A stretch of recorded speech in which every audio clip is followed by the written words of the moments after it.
எல்லா கனமும் மகிமையும் கர்த்தராக இயேசு கிறிஸ்துக்கே வரும். அல்லேலூயா, அல்லேலூயா. என்னுடைய வாழ்க்கையே ஒரு சாட்சி தான், முழுமையான சாட்சின்னு சொல்லலாம். ஏன்னா சின்ன வயசுலேருந்தே எனக்கு எங்கள் அம்மா வந்து ஆக்சுவலாக ஒரு கேரளா சிரியன் கிறிஸ்டின்கள்.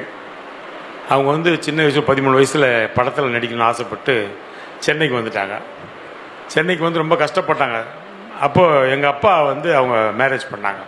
எங்கள் அப்பா யாருன்னா புரட்சித் தலைவர் எம்ஜிஆர் அவர் சொல்லுவார் இல்லையா, அவருடைய துணைவியார் விஎன் ஜானகியோட தாய்மாமன், சொந்த தாய்மாமன்.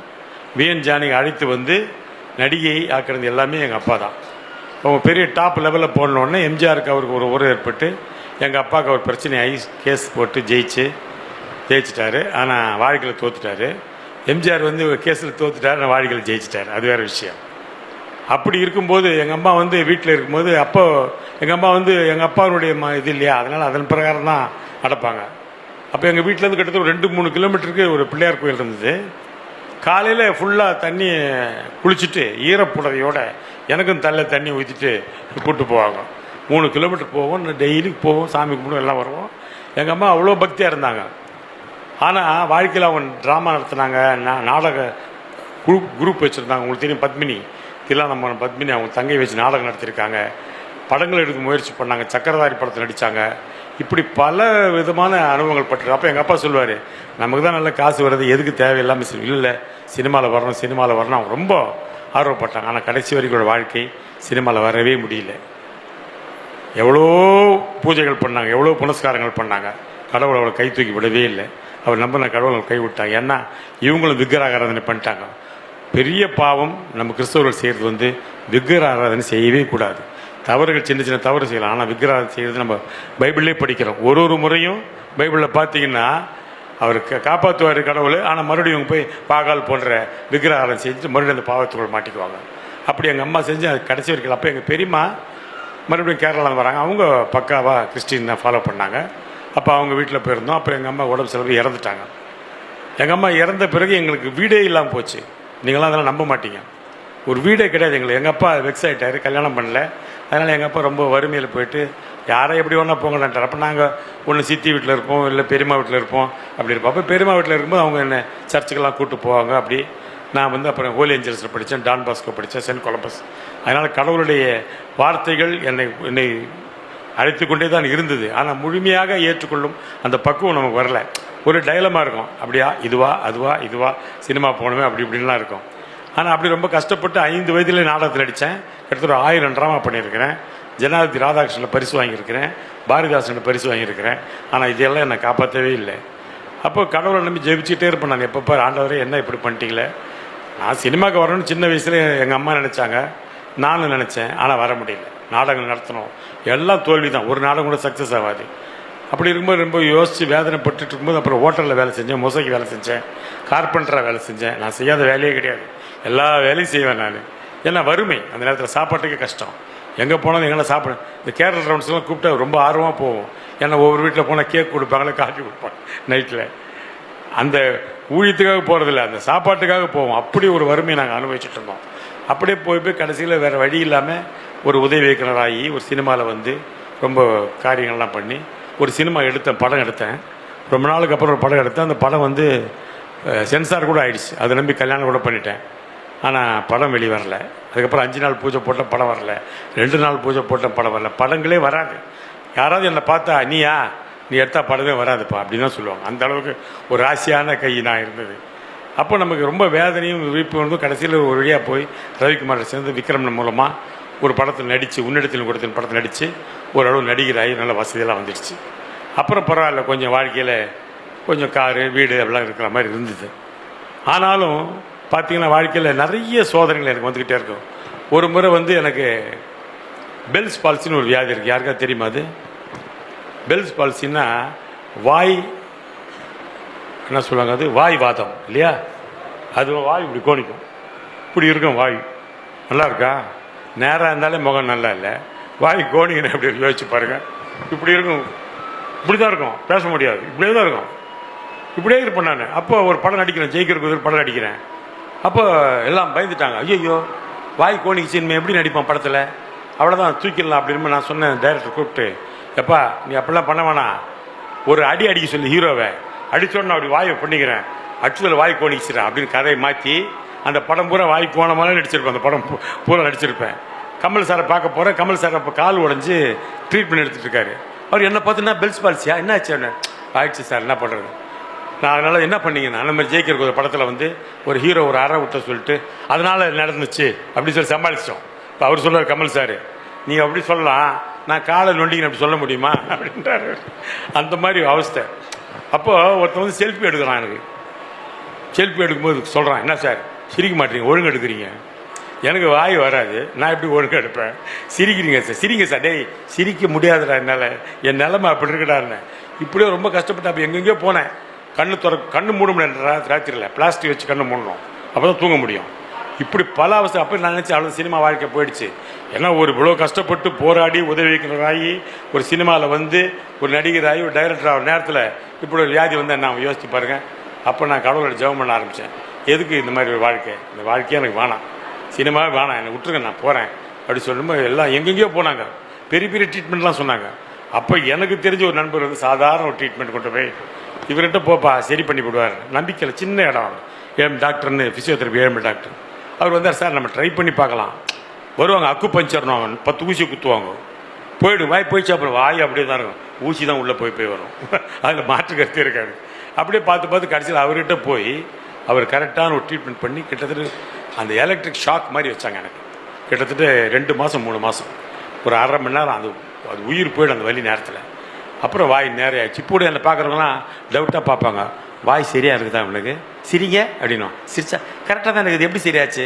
கருத்தர் எனக்கு அருன்னார், இயேசு கிறிஸ்து என்னை காப்பாற்றினார். அதான் உண்மை. கரெக்டான ஒரு இடத்துல நமக்கு வியாதிகள்லாம் வரும். வியாதிகள் வராமல் இருக்கவே இருக்காது, எல்லாருக்கும் வியாதி வரும். ஆனால் வியாதி வரும்போது நம்மை சரியான இடத்துல வழி நடத்துகிறது தான் இயேசு கிறிஸ்து. அவர் கரெக்டான டாக்டர் கொண்டு போய் சேர்ப்பார். தப்பான டாக்டர்கிட்ட போட்டால் என்ன ஆகும்? ஸ்ரீதேவிக்கு அவங்க அம்மாவுக்கு ஆப்ரேஷன், அமெரிக்கா போயிட்டாங்க, லெஃப்ட்டுக்கு பிரெயினில் கட்டி, ஆனால் ஆப்ரேட் பண்ண ரைட் பண்ணிட்டான், பேச வரல அவங்களுக்கு. அப்போ தவறான இடத்துக்கு அனுப்பிச்சிடுவார் கடவுள். அப்போ நிறைய பேர் சொல்லுவாங்க, நீ வந்து டாக்டர்கிட்ட போய் சொன்னால் கடவுள்கிட்ட அனுப்பிச்சு, இல்லை கடவுள்கிட்ட போய் சொன்னால் உனக்கு வியாதி வரும், டாக்டர்கிட்ட அனுப்பிச்சிடுவாங்க.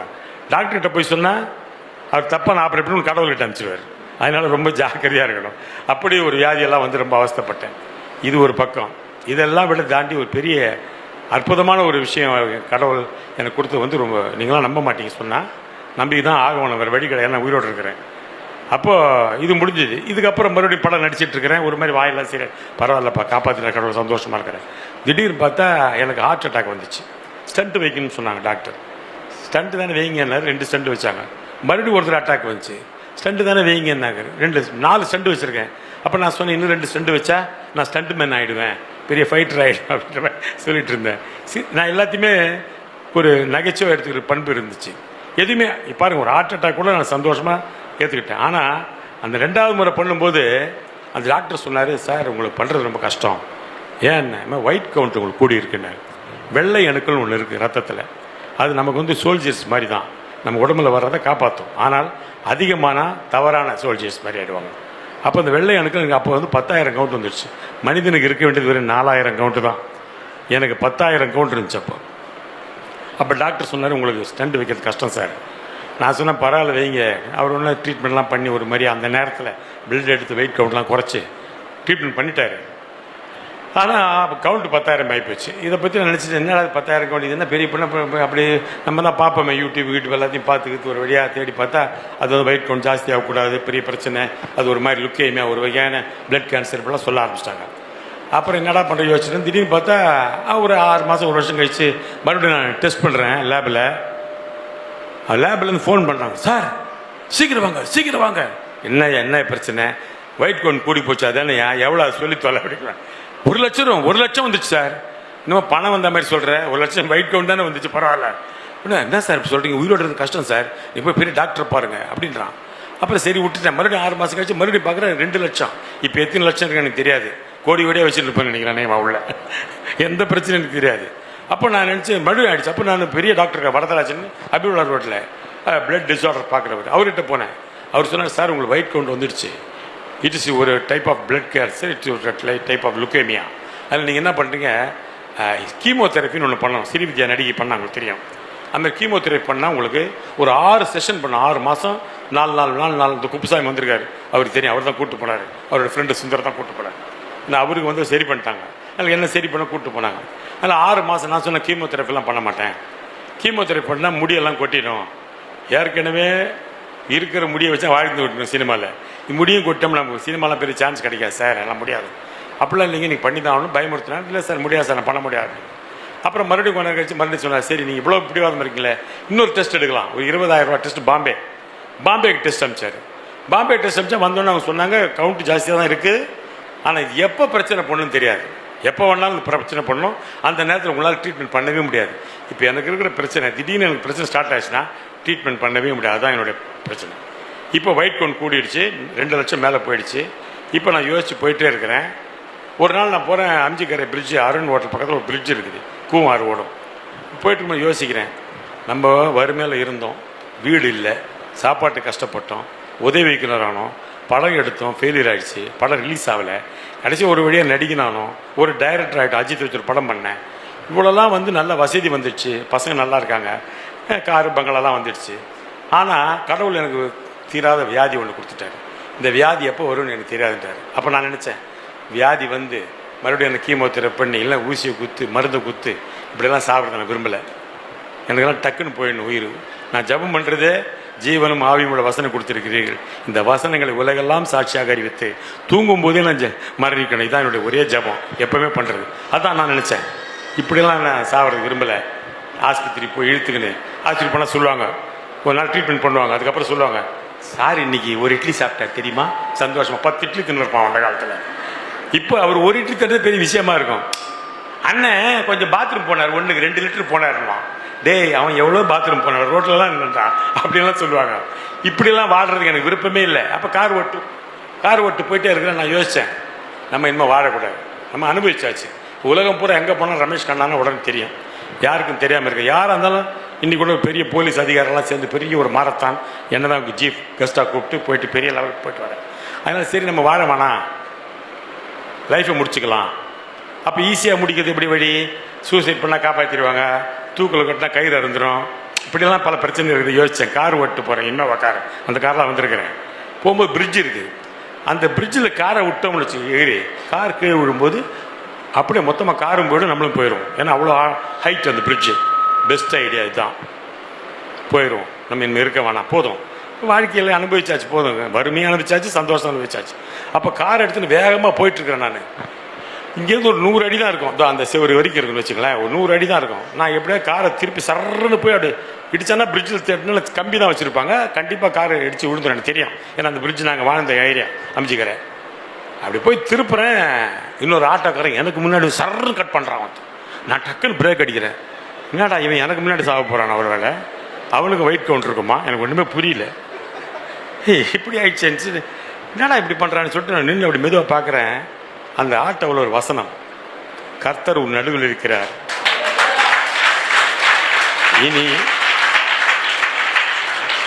இனி தீங்கை காணாதிருப்பாய். இதான் அந்த வசனம் வந்து என் வாழ்க்கையை அப்படியே மாறி போச்சு. அதுலேருந்து நான் டெஸ்ட் பண்ணுறதில்ல, ஒன்றுமே பண்ணுறதில்ல. இப்போ நல்லா இருக்கிறேன், இப்போ நடிச்சிட்ருக்கிறேன், நிறைய படங்கள் நடிச்சிட்ருக்கிறேன், நிறைய ஃபங்க்ஷன் போகிறேன், நிறைய பட்டிமன்றம் போகிறேன், எல்லாத்தையும் கடவுள் என்னோட இருக்கிறார். நான் டெஸ்ட் பண்ணுறதே விட்டுட்டேன், எதுக்கு கடவுள் டெஸ்ட் கொடுத்தாச்சு. சகல நோய்களும் உன்னை விட்டு விளக்குவேன்னு சொல்லியிருக்காரு, உனக்கு ஆரோக்கியத்தை வரை பண்ணி உன் காயங்களை ஆற்றுவேன்னு சொல்லியிருக்காரு. அதனால் நிச்சயமாக இருக்கிற வரைக்கும் காப்பாற்றுவார். எப்படி இருந்தாலும் கடைசியில் மனுஷன் சாகும்போது சின்ன ஒரு வியாதி வரணும், அதான டிக்கெட்டு.